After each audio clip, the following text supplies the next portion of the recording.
Welcome to The Doc Dudes, your premier podcast for a behind-the-scenes look at the latest in aesthetic medicine.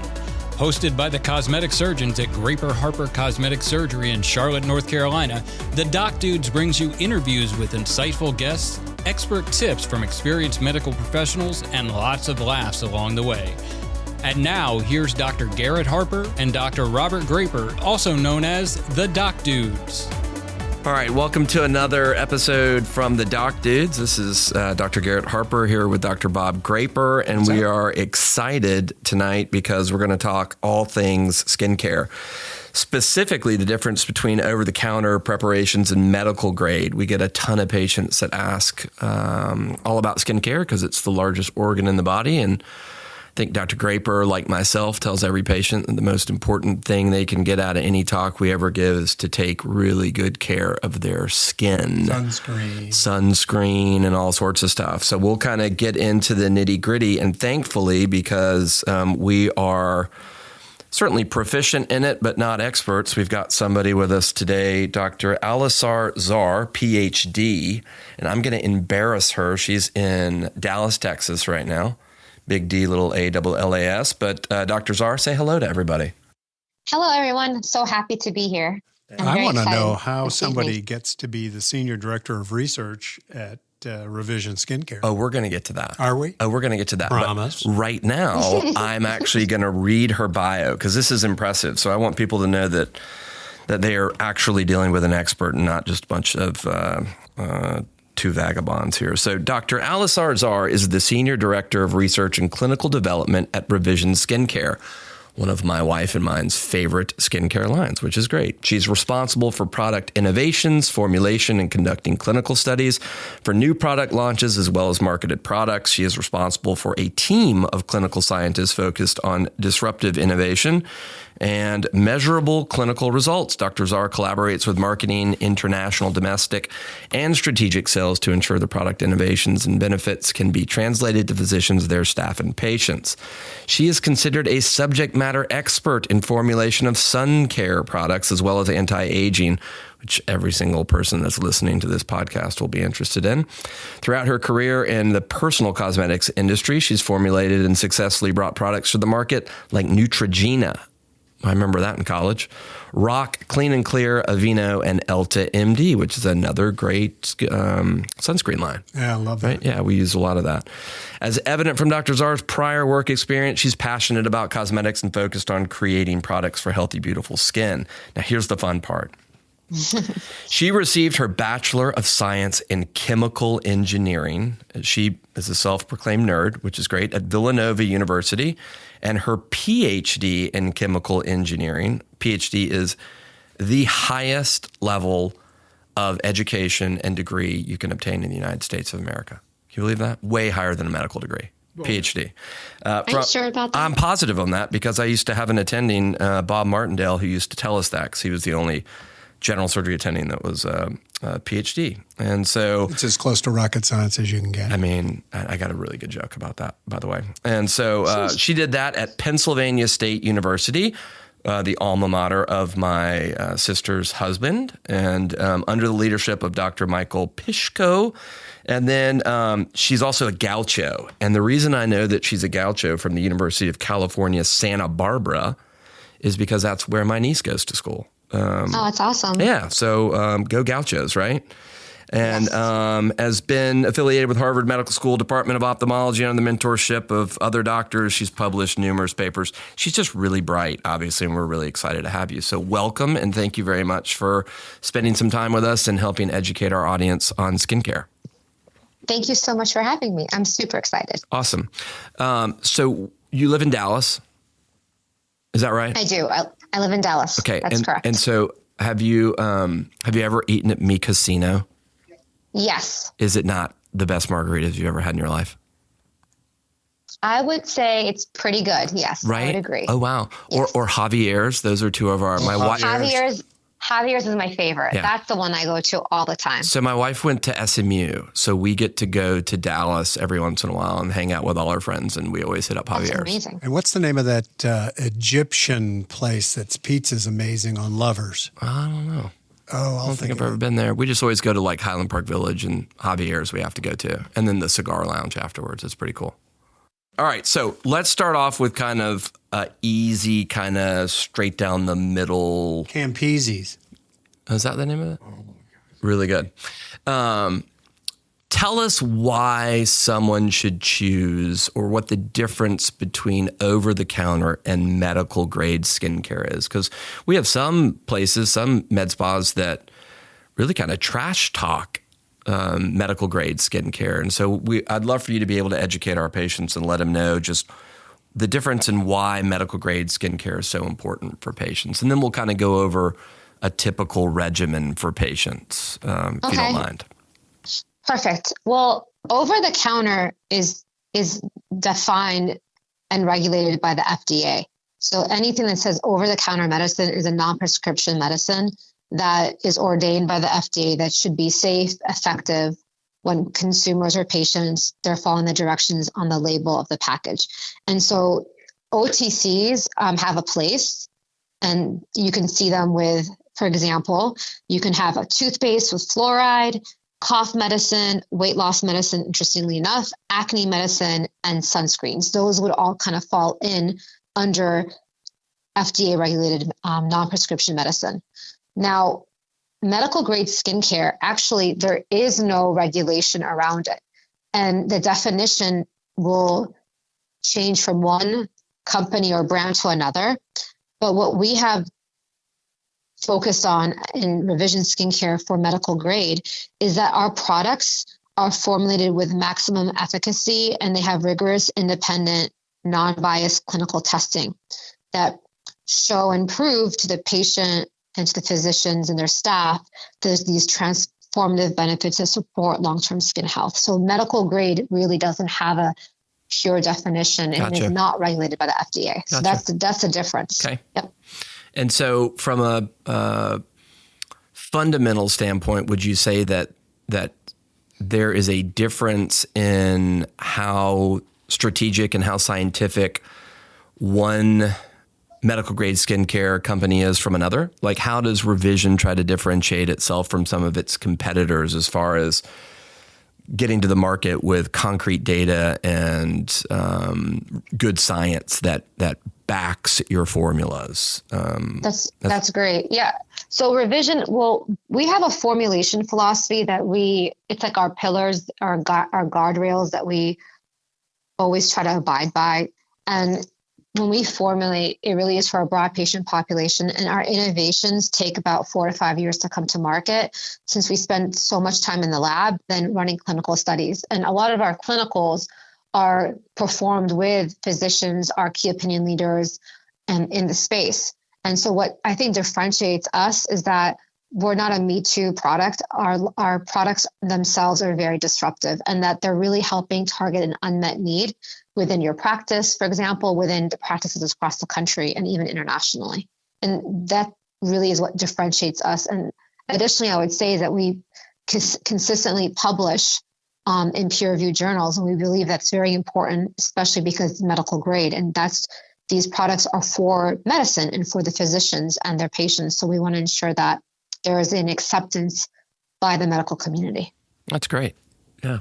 I mean, I'll definitely commend you for that, and also think that our local representative for your company here is always extremely knowledgeable about the science and always presents it to our skincare department and the physicians here so that we all feel comfortable with why we give it to patients and why we recommend it to patients and things like that. So I have a question, Alisar. So I've always thought when you do your research, not only are you looking for efficacy and safety, but I thought you had to demonstrate that to the FDA, and you're kind of telling me my bubbles burst. You don't really have to do that.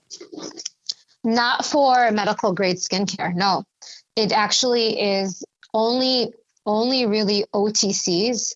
Like, for example, sunscreens have to be submitted to the FDA for approval. But the medical grade is based on utilizing ingredients that have high efficacy, and in the bare minimum you have to do in any brand or product is to run safety testing and micro testing. And that's just the bare minimum. But what we do is we do mechanism of action studies, or understanding how a combination of ingredients together that the blend or the patent pending technology, how that is targeting different skin layers, and how is that going to help provide, if you're targeting an unmet need, or how is it helping with, let's say, pigmentation? How are you targeting the melanin? And there's so many unique ingredients. And I think, again, with Revision, myself and our chief scientific advisor, we've traveled around the world, herself, Tatiana, more than me, and looked at ingredients from suppliers from all over Asia and Europe. And we've utilized high potent active ingredients and put them in the formulation.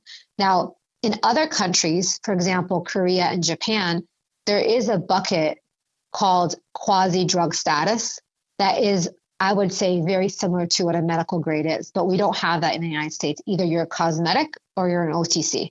And that's how the FDA distinguishes between the two. If there's a monograph that has rules on the ingredients that are allowed to be used versus a cosmetic that is supposed to beautify the skin.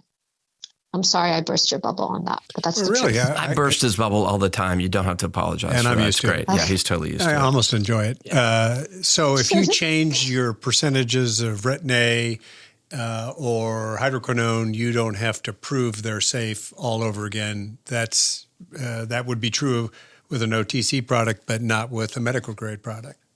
Right. Well, with hydroquinone, there was in 2020, the FDA had released their CARES Act, and hydroquinone can no longer actually be sold over the counter. It has to be compounded at a pharmacy, or part of the monograph as well. It be compounded at a pharmacy for sure.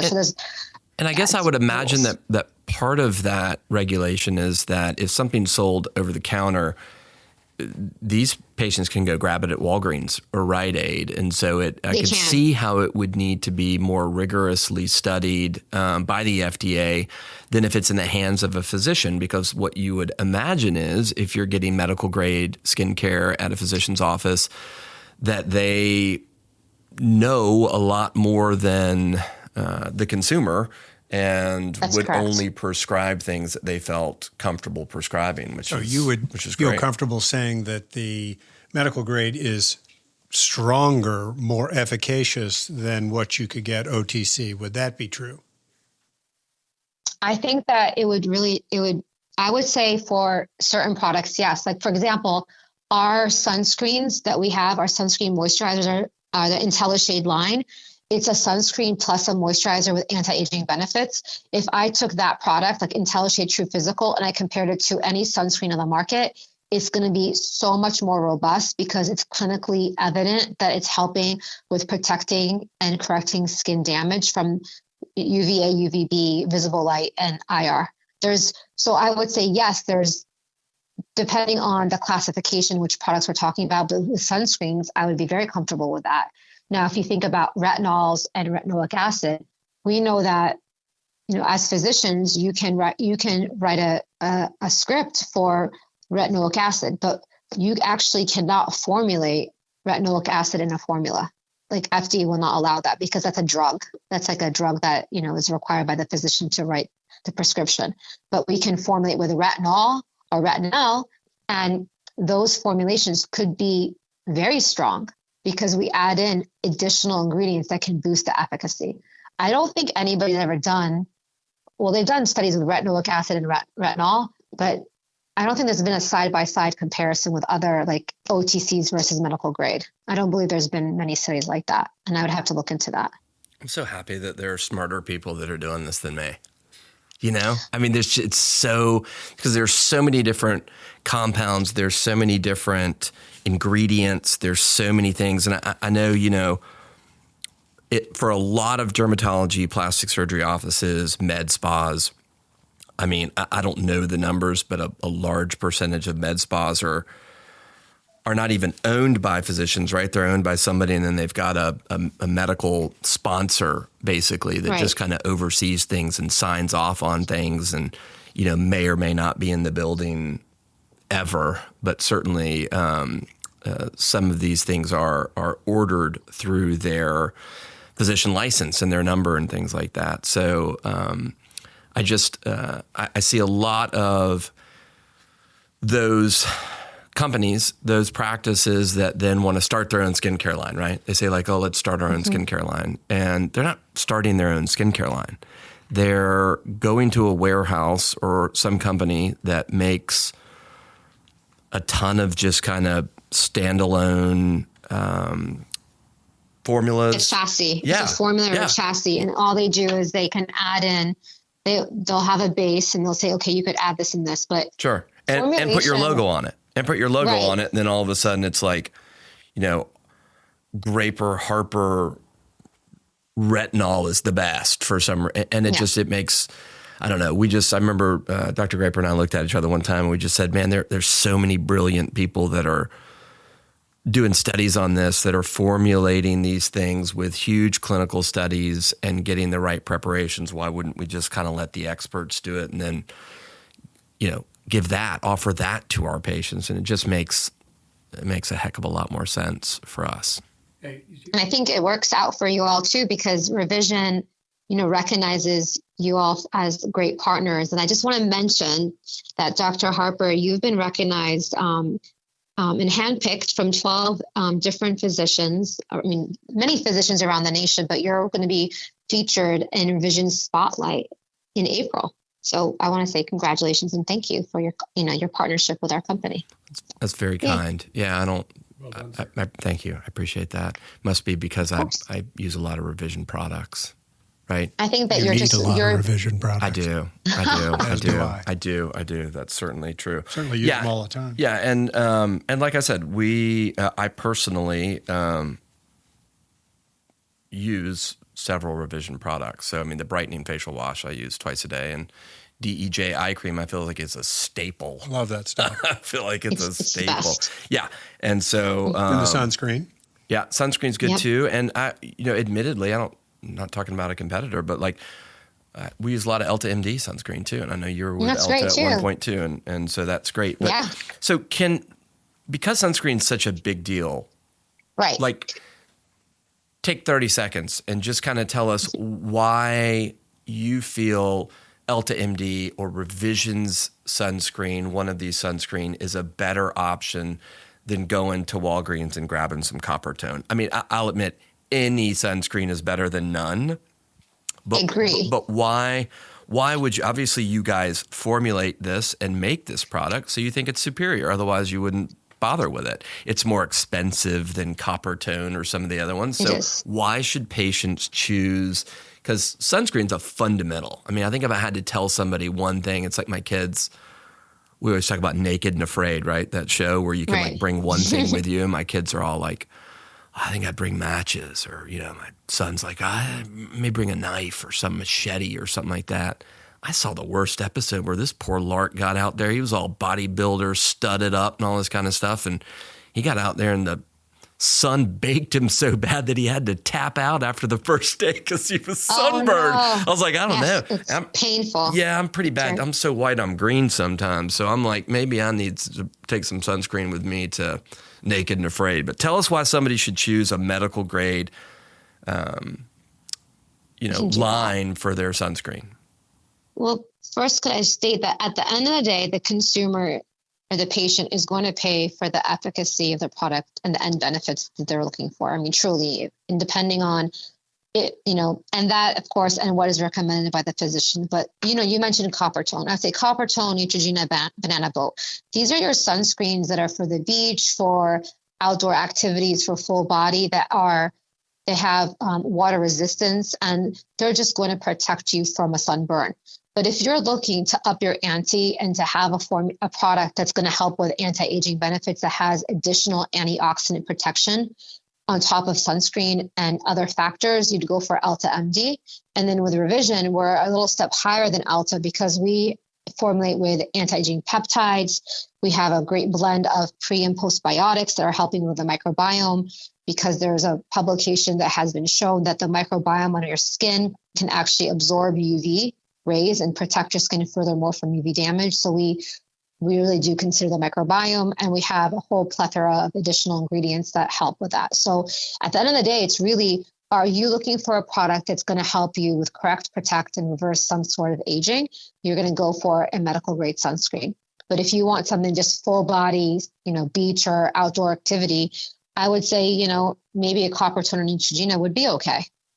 At least you're wearing sunscreen. Oh, yeah. I mean, that antioxidant, I think, is huge in addition to the protective effect of the sunscreen, because something's going to get through, and that antioxidant will modify that. Now, tell our listeners water resistant versus water repellent, the actual definition. Yeah, because I find it interesting, right? Like, because my wife is basically she's the judge and the jury on whether or not we're doing sunscreen enough when we're out on vacation or out at the beach or anything like that. And it's like, if it says, oh, you can go in the water with this and it's, 90 minutes or whatever it is. And I swear to God, I feel like every 15 minutes she's telling me to put it on, or once I go in, like, is that all like kind of not true? And actually, I would say she's correct. You know why? Because most humans, we don't actually apply the right amount of sunscreen in our bodies, and reapplication is key. But mostly, when you apply a product onto your body, you're applying usually half of that. So you're kind of getting half the dose of the SPF. So reapplication is important. So if you're swimming and you come back and not swim and you're just drying up, I would reapply too, because you don't want to burn. But my biggest pet peeve, and I'm sure that you guys don't mind me telling you this, is when physicians say sunblock versus sunscreen, and then because there's no FDA changed the term, it's not sunblock, it's sunscreen. And then with water resistance, I would say water repellent, water resistance. There's nothing going to be fully water resistant. There's always a time frame, 30 minutes, 60 minutes, because the FDA has protocols for these. We work with different research organizations that actually put these patients in a water bath, and they measure the efficacy of the sunscreen. They'll zap them with UV and UVB, and they'll see after how much time does that sunscreen actually repel the water and protect the skin from burning. It's really interesting. Huh. And so I know that this is a complete generalization, but just so the audience kind of has an idea. Yes. Sometimes we see face sunscreen, body sunscreen, and then there are different SPFs, right? And so and skin tone, skin types, some people are more prone to burning than others. I get that. But what's a general kind of rule of thumb to go by for what sunscreens to use if you're out at the lake or out at your kid's soccer game or on the beaches of Ibiza or some great place that Graper will go to and I'll probably never be able to see, but what's a general kind of gestalt for that? Is there any difference between face and body? Does it matter? I don't think so. I think it's as long as you have a minimum of SPF 30. Like, for example, I know I work at Revision and I'm talking about these products, but there's other products too that that could be for the face, but you could purchase a larger size and have it for the body. IntelliShade Clear, I think it's a perfect product that could be used for body and face because it goes on so nicely. It's easy to spread on the skin. So I think it's all about also the formulation and how it feels. And it's just the preference of the patient. Like, they may not want a truly physical sunscreen on their body. They just want it on their face. So there's options, and there's a few companies that are sold, medical grade, that have great options for their consumer and their patient. I've always kind of said, I used to wash my face with like Dial soap, right? I mean, maybe. And so I remember when I started here 9-10 years ago, Graper's always adopted it. So I applaud you for that. I mean, that guy very knowledgeable about skincare and was always doing things which I kind of looked up to and was like, I don't know a lot of guys that take care of their skin well. And so I have tried to start doing that. But I've always kind of told all the skincare places, guys aren't going to take like 5, 6, 7 steps, right? I mean, I go into my bathroom right now and I look over at my wife's counter, and it makes me nervous. It makes me nervous. Like, there's so many skincare, and granted, she's married to a plastic surgeon, so that's one perk, probably the only perk that she would tell you, but that is one perk. And so she knows how to navigate all that kind of stuff. But let's get guys off the table. What are the essentials? What are the essentials for a dude? And I know the crazy question that people always ask is, well, when do I start it? I'm 25 years old. I'm 30 years old. And I'm 35 years old. Skincare really different for men and women? Yeah. I don't think so. Yeah, I know. I don't think it's different. I mean, just the skin on the face of a man is a little bit thicker and different than a woman, but you just do different clinicals, and the same product can be used.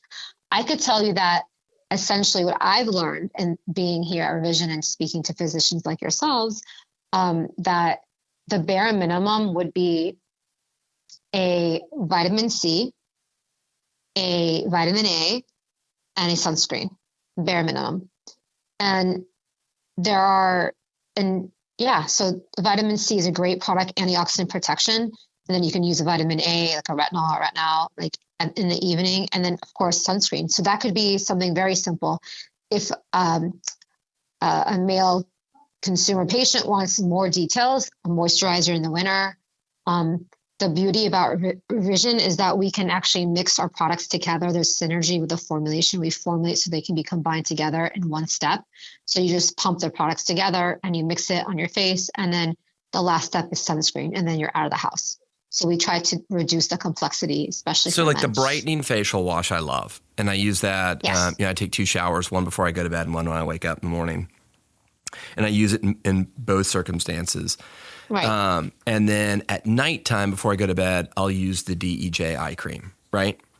Okay, great. And then admittedly, I don't really do a moisturizer sunscreen during the day. That's probably bad, isn't it? I know. It's terrible. Well, but you're in the OR all day. That's true. I mean, in your defense. That's true. I don't really get to Okay. see When the it's sunlight dark, very you get here when it's dark. That's true. Kind of like a gremlin. But You're right. But what if you're driving during the day, because UVA and blue light gets through your window? True, which I also sunscreen. think is Yes. interesting. Good fact for everybody to know that men get more skin cancers on the left side of their face, and women get more skin cancers on the right side of their face. Do you know why? Driving versus passenger. That's exactly right. Isn't that crazy? Wow. Isn't that wild? That is crazy. I know. Yeah. Probably a little outdated, but that's just fundamentally that's a true thing. It's true. I mean, one in five people will have skin cancer, and and I think it's still growing. It's kind of crazy how in the United States it's not being tapered off by any means. I took a skin cancer off of a friend today. As a matter of fact, she is 35 years old, absolutely beautiful, and like it's just Basal cell? yeah. But I mean, it doesn't No matter. Aldera? No. This was, cosmetically sensitive. I don't think she wanted to rub the Aldera on there and walk around like she had a couple of You'd rather have a big scar. crazy lesions or anything like that. Right. Huge fan of Aldera. I love this. Yeah. Every once in a while, every couple months, Graper will rub that all over his head. I'm getting ready to do it again. Looks like so get ready. Looks like he's got some crazy lesions on there, and then they fall off, and then they're fine, which is great. Well, kind of 2 more points, and then we won't keep you any longer. But, one, I want you to talk about this new product that you were mentioning at the start of this, because this is something that Revision has come out with in the last couple months, which is great. So tell us about it. Yes, I would love to. Actually, we just launched it at the end of January, so it's really new. Okay. It's called CMT Post-Procedure Cream, where C stands for chemical, M stands for mechanical, and T for thermal. Okay. We found that there was an unmet need post-care for most procedures, and this was a request. And by procedures, you mean lasers, you mean microneedling, you mean all the... Microneedling, chemical peels, microneedling, and thermal, especially with laser treatments where there's a lot of heat and there's some downtime. So we have been working on this for 4.5 years, and we have run several clinical case studies across the gamut of procedures, chemical, mechanical, and thermal. And the product is a neurocosmetic. So it's a really new category, super disruptive. Neurocosmetics are products that contain ingredients that communicate the skin with the brain. So the skin has receptors, both sensory neurons and keratinocytes within your skin have receptors for mechanical, thermal, and chemical. So if you think about it, if I take my hand, which I would never do that, but put it on the stove and I burnt my hand, there was a connection between my hand touches a stove, I can feel that there is heat there. And that signals to the brain that you need to move your hand and you're going to have pain or discomfort. So these neurocosmetics are ingredients that are coming from really unique sources, botanical extracts that are called extremophiles. They're growing in conditions that are extremely dangerous or high temperatures or within the sea and depths that are super cold. And we have created a product that can help patient relief, so patient discomfort, and also recovery by rebuilding the barrier, the epidermal barrier, and as well as the microbiome. And so I think it would be great for your practice as well, because, doing procedures and helping with that recovery. But the key to it is that patients have identified that it's not that they don't want to pay for the treatment series. It's that there's a fear of the downtime and of the pain. So we're helping with that relief so your patients can come back to complete their treatment series. So we're really excited about it. I'm yet to have a patient not ask me about downtime, which is so it's great that you guys are on the cutting edge of trying to ameliorate some of those concerns, which is awesome. All right, one more question. Yes. A listener asked this to the Doc Dudes, talking about CO2 lasering, which has become, I guess, popular again over the last year. It used to be the CO2 lasers. I just remember a practice that I trained under in Atlanta used to have a CO2, and they said that, they would do kind of perioral treatments for patients to get some of the lines out, and those people would walk around and look like ventriloquist dummies, like mannequins, because they'd have this demarcation of their, difference in their skin tones from the areas that were treated. And so I know all the laser companies went back to work and tried to figure out how to do a CO2 laser that wouldn't do that same kind of demarcation. But what's the best kind of treatment for deep lip lines, like that area around the mouth? And, I know that some of the CO2 lasers, obviously that's what they went back to the drawing board to figure out how to make a device that didn't leave them with that. I would say I tend to tell patients if they're going to do a peel, do your whole face. Like there's no reason just to do one area. But, what's your feeling on CO2 lasers? Obviously, it sounds like maybe this product would be ideal for post-CO2 lasers, the new product that you guys have. But it would be perfect for post-CO2. We've looked at hybrid fractional ablative, and fully ablative. So we're working through the fully ablative, but this would be really great, especially around the mouth area. Isn't that very painful? I know when I get my upper lips area lasered, I squirm. It's so painful. Yeah, so, we've done dental blocks on patients before where you go in through the mouth. And, and do that. Doctor, would you say that this new product would be just as good for chemical peels? It would be, right. Yep, for chemical peels as well. So anything that's destroying the DEJ junction, DEJ, that's going to be helpful. Yes, it's helpful for any patient that has irritation, whether it's stinging, burning, dryness. And then it's going to help with soothing those senses. It's very emotional because of the relief part with the neurocosmetic. And then the recovery, it's rebuilding the barrier. The formulation very much has a base that's similar to the lipids in your skin. So you're helping rebuild the barrier, and you're also helping the microbiome thrive. Now. Can you put it on? So you can put it on for the skin that's raw, while it's healing. Yes.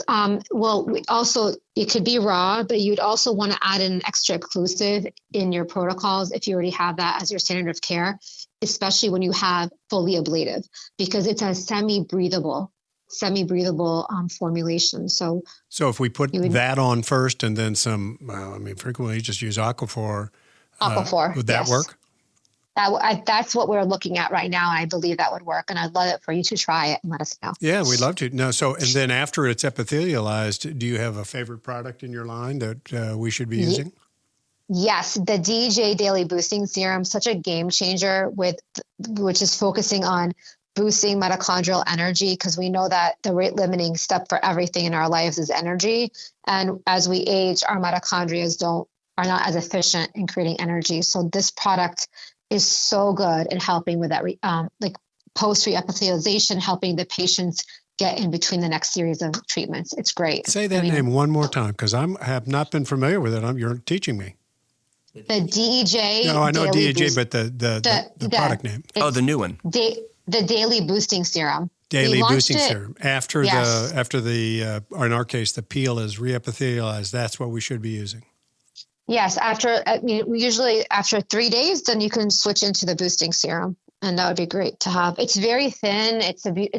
It's really wonderful, and the data on that. I mean, I can spend hours with you talking to you about why that product itself is medical grade. It's just really unique data. Well, that's good, because we frequently do deep peels for those lines around the mouth that are 7, 10, even 14 days where they haven't reepithelialized because they're that deep. So I'm excited to try this product. It's awesome.